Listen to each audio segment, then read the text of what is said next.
came up with in China specifically is that people want a space that's non-judgmental. They can say whatever they want, and it won't affect their real life interactions. It has to appear serious, and it has to appear that you've spent a lot of time so that people would want to spend the time reading it and giving you a comment.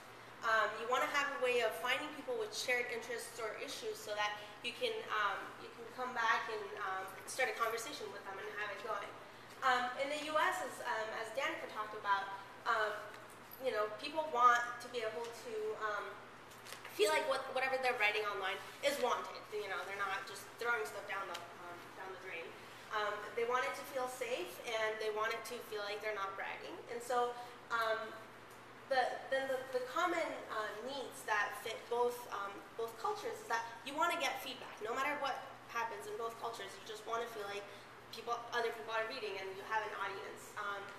We want to be encouraged to post, sort of have a peer pressure to posting, and we want to ensure that this content is read and is actually interesting. So the existing tools, there's Facebook, LinkedIn, Last.fm, Blogspot, MySpace for the U.S., and then there's MSN, QQ, Xiaonei on the right for China. And when you think about it, these are all just platforms.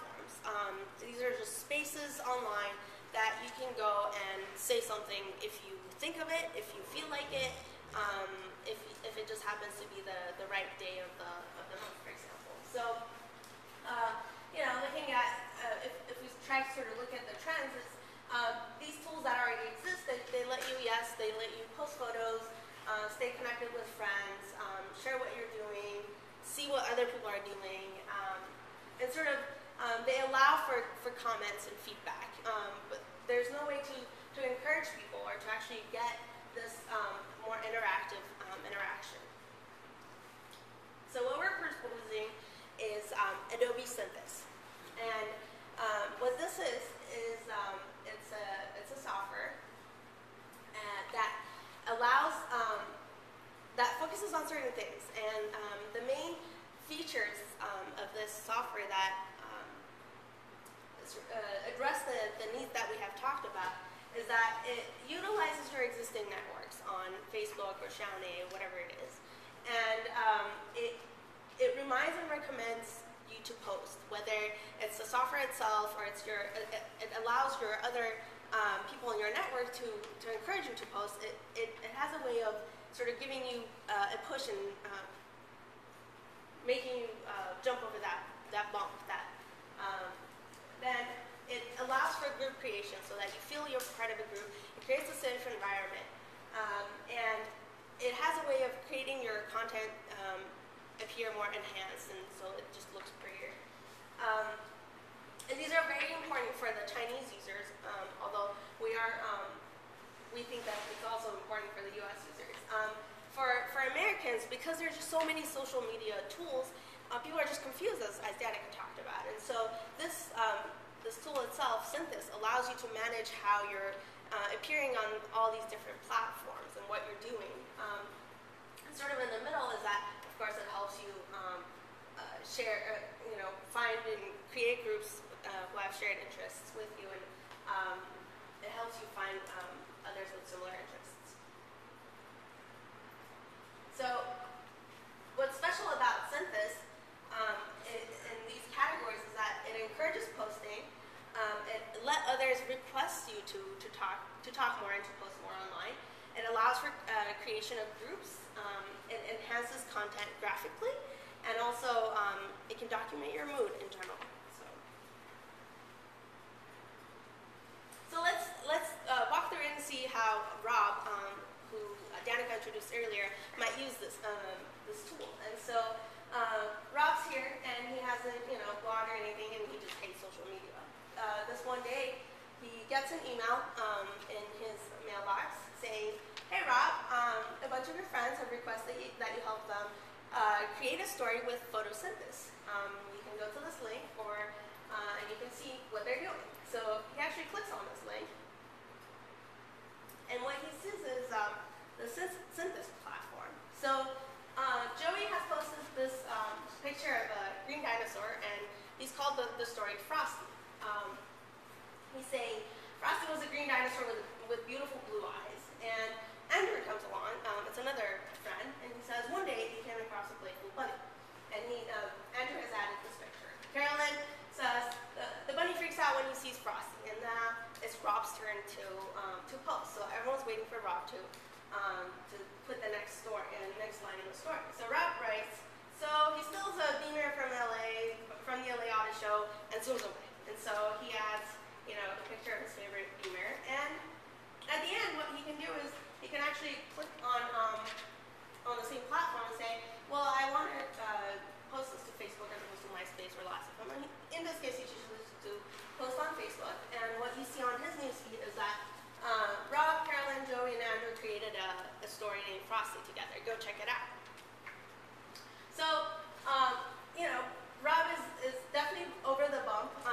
He's created a story. He's authored content in this safe environment with his friends, and he has easily overcome that barrier. So after a while, this happens, and as everyone is, he's busy, or he just gets bored, or he can't think of anything to post, and so this there's a dip in sort of how much he's authoring, and so next he actually remembers that he has a group in Synthesis. These are his golf buddies, and he's like, okay, I really want to talk about the PGA Tour that I just saw on TV, and so he's like, okay, I'll give this another try. So he writes a blog, but instead of just putting it out there and hoping that people will randomly come across it, he goes specifically to his golf buddies, Joey, Andrew, and Carolyn, and he posts a comment to the group. They have a group avatar together too, and he says, I just wrote a blog, check it out. You guys are going to like it. And he uses the same post button and posts to his blog spot. Again, because he's doing sort of a targeted audience, he gets a lot of comments and he's liking it, so he continues doing this. The next tip might come from, he just gets busy, or he just gets bored, or whatever. And the cool thing about Synthesis is that it actually sends you reminders. Joey might come back a week later and say, he really misses your blog, so make sure you're blogging again. Carolyn visited your friend today, but she didn't see anything, so she wants you to talk. And of course, there's silly reminders like birthdays and such, and so that keeps Rob going. So then, if we go to China and talk about Yoon, for her it's the same idea. She's down there, and she's really missing her family today, and she wants to talk about it, but she doesn't have that much time. So she comes to Synthesis in the My Blog section, and she can actually pick the mood that she's feeling and pick a handwriting that corresponds to hers and customize it as she feels. And she posts this, and this makes it so interesting that a lot of people come and visit her blog, so she's getting a lot of comments. But she also gets busy again. And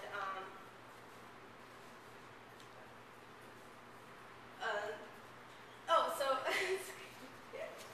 she's busy, but she's also holding back because she wants to talk about this issue about her boyfriend, but she doesn't have anyone to talk to because she's afraid that it might affect their relationship. And so what she does is that she searches for blogs about boyfriends and disabilities, for example, and she finds this other user, Blind Jing, and she finds that they have similar problems, and she creates sort of a cryptic note on this blog, sort of keeping her identity secret, but so this reads, my boyfriend is also having problems with this, and so this actually sparks a conversation between these two people who have the same issues.